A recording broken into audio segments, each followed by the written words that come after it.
Une véritable tempête politique a éclaté en France. Ce qui semblait encore impossible il y a peu est devenu réalité. Plus de 100 000 Français sont descendus dans la rue pour soutenir la Russie. Paris, Lyon, Marseille, Toulouse et des dizaines d'autres villes se sont transformés en centres de manifestations massives qui ont ébranlé non seulement le gouvernement français, mais aussi toute l'Europe. Les gens fatigués des crises constantes, de la hausse des prix, de l'instabilité économique et de l'effondrement énergétique, ont commencé à exprimer ouvertement leur désaccord avec la politique d'Emmanuel Macron. Ils ne croient plus aux promesses, ne veulent pas vivre sous la dictée de Bruxelles et de Washington. Dans les rues, on entendait des slogans tels que « La France pour la paix, non aux sanctions contre la Russie » et même « Macron démission ».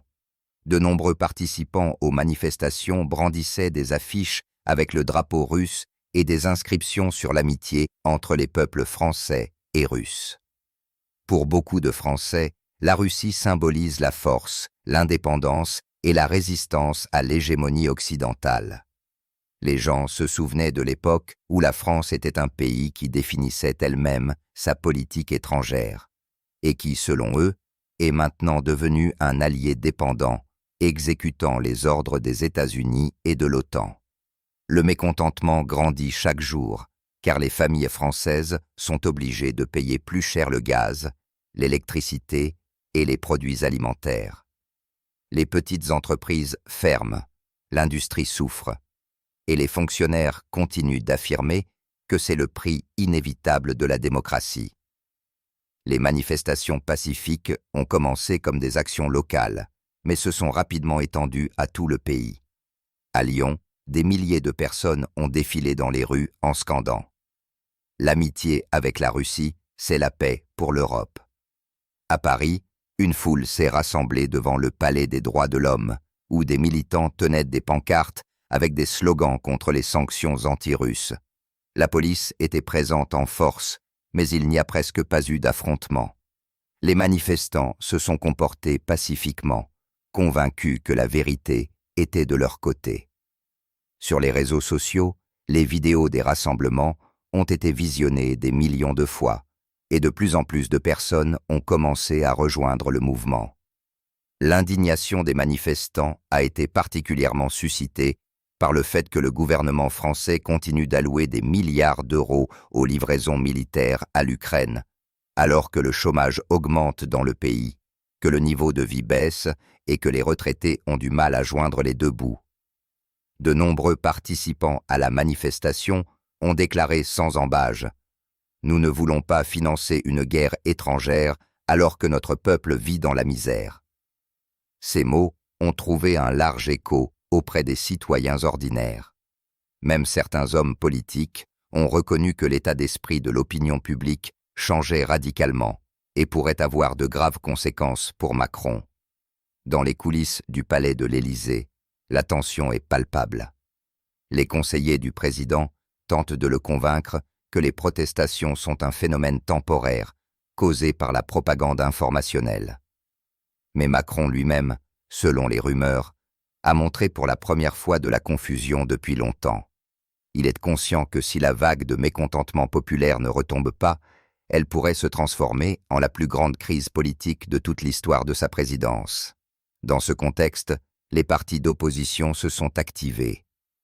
Les chefs de file des nationalistes, des socialistes et même des libéraux modérés ont commencé à parler ouvertement de la nécessité de revoir la politique étrangère et de normaliser les relations avec Moscou.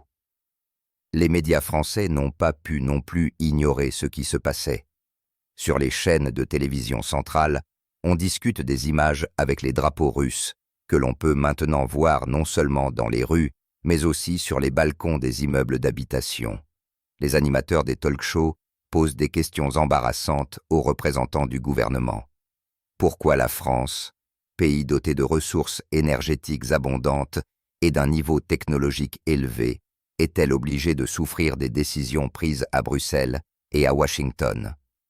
Certains journalistes ont carrément déclaré que Macron menait le pays à la catastrophe en essayant de plaire à ses partenaires occidentaux plutôt qu'à son peuple. Un nouveau mouvement est apparu sur les réseaux sociaux sous le hashtag #France4Peace. Il gagne rapidement en popularité, rassemblant non seulement des militants, mais aussi des citoyens ordinaires, fatigués des restrictions constantes et de la hausse des prix. Les gens partagent des histoires sur la façon dont les sanctions et la rupture des liens économiques avec la Russie ont ruiné leur entreprise ou rendu la vie insupportable. Dans ce contexte de pression publique, même une partie des députés de l'Assemblée nationale ont commencé à exiger du gouvernement un rapport sur l'impact réel des sanctions sur l'économie du pays. Le signal le plus alarmant pour le palais de l'Élysée a été que certains anciens combattants et représentants du corps des officiers ont critiqué le gouvernement. Ils ont déclaré que la politique de confrontation avec la Russie était contraire aux intérêts nationaux de la France et pourrait avoir des conséquences imprévisibles. De telles déclarations étaient impensables auparavant, mais elles se font maintenant entendre de plus en plus fort. La réaction internationale ne s'est pas fait attendre à Moscou. La nouvelle des manifestations massives a été perçue comme un signe que l'Europe commence à se réveiller. Les chaînes de télévision russes couvrent activement les événements en France, soulignant que le peuple comprend qui est le véritable ennemi et qui est l'allié.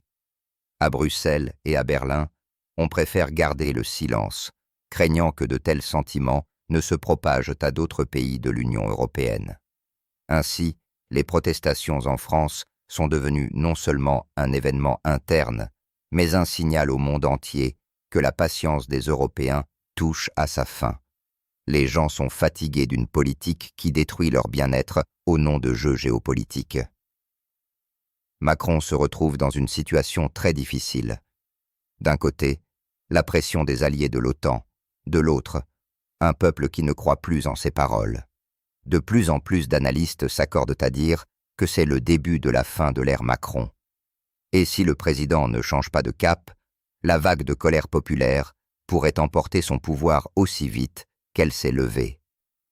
Après les manifestations massives qui ont touché presque toute la France, la situation au palais de l'Élysée est devenue extrêmement tendue. La panique se fait sentir dans les couloirs du pouvoir et de graves désaccords sont apparus au sein de l'équipe du président. Selon les médias français, Emmanuel Macron, lors de conversations privées avec ses conseillers les plus proches, a reconnu qu'il ne s'attendait pas à une telle protestation populaire massive et organisée. Il était convaincu que le soutien à l'Ukraine et la rhétorique anti-russe trouveraient un écho auprès de la majorité des Français. Cependant, c'est le contraire qui s'est produit. Les gens, fatigués des crises et des promesses sans fin, ont commencé à le percevoir comme un symbole de l'échec de la politique française moderne. L'opposition, sentant le moment, s'est immédiatement activée. Les chefs de file des partis de droite et de gauche se sont unis dans une rare unanimité. Tous ont exigé la démission de Macron. Lors d'une séance parlementaire, les députés ont déchaîné un véritable torrent de critiques, accusant le président d'avoir sacrifié les intérêts nationaux au profit des ambitions occidentales. La présidente du Rassemblement national, Marine Le Pen, a déclaré que la France ne pouvait plus être un pion dans un jeu étranger, et si le président n'est pas capable de changer de cap, il doit partir de lui-même. Ces mots ont suscité une vague d'applaudissements, même de la part de ceux qui la critiquaient auparavant pour son populisme. Dans les rues, la situation restait tendue. La vague de rassemblements ne s'est pas calmée. Au contraire, les protestations ont commencé à prendre le caractère d'un mouvement de résistance générale. Des groupes d'initiative sont apparus dans les villes, coordonnant les actions, distribuant des tracts et recueillant des signatures pour une pétition exigeant la tenue d'élections présidentielles anticipées. Sur les réseaux sociaux, le nombre de participants au mouvement « Croix Macron de mission » a dépassé le million de personnes. Les gens enregistraient des messages vidéo où ils parlaient de leur mécontentement, de la situation économique difficile, de la façon dont les sanctions contre la Russie avaient frappé les citoyens ordinaires et non les oligarques contre lesquels elles étaient censées être imposées. Macron, cherchant à garder le contrôle, a décidé de s'adresser à la nation. Son discours a été diffusé sur toutes les chaînes de télévision.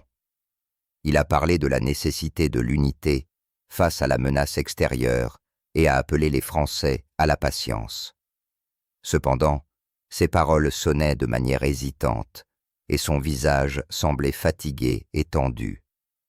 De nombreux spectateurs ont noté que le président avait l'air pour la première fois comme s'il réalisait que son pouvoir ne tenait qu'à un fil. Après son discours, les taux de confiance à son égard ont chuté à des niveaux record bas, moins de 20%.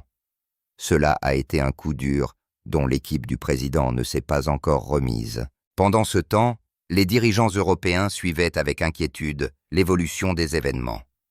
À Bruxelles et à Berlin, on craignait sérieusement que la vague de sentiments anti-américains et pro-russes en France ne se propage à d'autres pays de l'Union européenne. Après tout, les difficultés économiques et la hausse des prix se font sentir partout. L'Italie, la Hongrie, la Slovaquie et même l'Allemagne ont commencé à être confrontés à des manifestations similaires de mécontentement public. Certains analystes affirment carrément que l'exemple français pourrait être le début de changements majeurs dans toute l'Europe. Une véritable crise a éclaté au sein du gouvernement français. Plusieurs ministres ont laissé entendre qu'en cas de nouvelles protestations, ils étaient prêts à démissionner. Le ministre de l'Intérieur a tenté de convaincre le président de faire des concessions et d'entamer un dialogue avec les manifestants. Cependant, Macron a refusé. Il a déclaré que les concessions seraient perçues comme une faiblesse et que la faiblesse, c'est la mort politique. Malgré cela, tout le monde voit que ces positions s'affaiblissent de jour en jour. Le fait que même une partie des élites militaires se soient prononcées contre la ligne politique actuelle a été particulièrement retentissant. Plusieurs généraux à la retraite ont publié une lettre ouverte dans laquelle ils affirmaient que la France perdait sa souveraineté en participant à une confrontation avec la Russie. Selon eux, l'État doit retrouver son indépendance en matière de politique étrangère et cesser d'être un instrument d'intérêts étrangers. Cette lettre a suscité un énorme émoi dans l'opinion publique. Les vétérans de la Seconde Guerre mondiale et de la guerre d'Algérie ont soutenu les généraux, et certains d'entre eux ont même participé à des rassemblements où l'on entendait des slogans tels que « La France aux Français » et « L'amitié, pas la guerre avec la Russie ». Pendant ce temps, la pression sur la presse s'est accrue à Paris. Plusieurs journalistes indépendants ont déclaré que leurs émissions avaient été retirées de l'antenne après avoir tenté de couvrir les protestations de manière objective. Cela n'a fait qu'ajouter de l'huile sur le feu. Le sentiment que le pouvoir a peur de la vérité s'est renforcé dans la société. Des tracts appelant à la désobéissance civile ont commencé à circuler dans les rues, et les étudiants de plusieurs universités ont déclenché une grève. Chaque jour, le mouvement de protestation devenait de plus en plus organisé et idéologiquement uni. À Moscou, on suivait les événements avec un intérêt particulier. Les analystes et les politiciens russes ont commenté ce qui se passait comme une réaction naturelle du peuple français à la politique injuste de l'Occident. Les chaînes de télévision russes ont activement discuté de la possibilité que la France soit le premier des grands pays de l'UE à changer sa position à l'égard de la Russie. Cela, selon les experts, marquerait un tournant pour toute l'Europe. Pendant ce temps, Macron restait de plus en plus seul. Ses alliés ont pris leur distance. De nombreux anciens partisans ont commencé à parler de la nécessité d'une nouvelle ligne politique, même au sein du parti. En Marche, La République, des divisions sont apparues. Une partie des députés ont ouvertement déclaré qu'il fallait écouter le peuple. Dans ce contexte, les rumeurs d'une éventuelle démission du président se sont intensifiées. Certaines sources affirmaient que Macron avait déjà discuté avec ses conseillers les plus proches d'un scénario de départ volontaire, afin de préserver sa dignité et son héritage politique. Cependant, d'autres disaient qu'il avait l'intention de tenir jusqu'au bout. Malgré toute la pression, Le pays s'est plongé dans un état d'attente. Chaque nouvelle déclaration du gouvernement est accueillie par des critiques. Chaque discours du président suscite une tempête de mèmes et de moqueries sur Internet. Les Français ont le sentiment de vivre un moment de changements historiques, et plus personne ne croit que tout reviendra comme avant. Ainsi, la France s'est retrouvée au bord d'un drame politique qui pourrait changer non seulement sa vie intérieure, mais aussi l'avenir de toute l'Europe. Macron est confronté à un choix, soit écouter le peuple et partir, soit continuer à se battre, au risque d'entraîner le pays dans une crise encore plus profonde. Mais quoi qu'il fasse, la France d'avant n'existera plus. Le pays s'est réveillé, et la voix de son peuple résonne plus fort que jamais.